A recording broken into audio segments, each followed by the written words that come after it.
Hi guys, ito na yung ating fried rice with shrimp and langgunisa na tinanggalan na ng balat. At saka egg and onion leaves.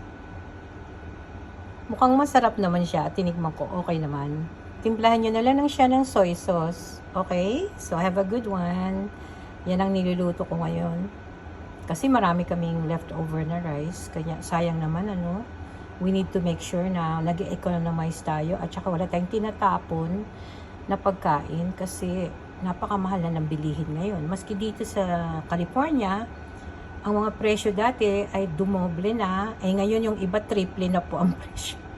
Depende, gaya ng onions, ang ginagamit kong onions ngayon ay nakabag na yung chopped onions na bibili mo na siya na prepared for cooking. Kasi ang isang onion ngayon dito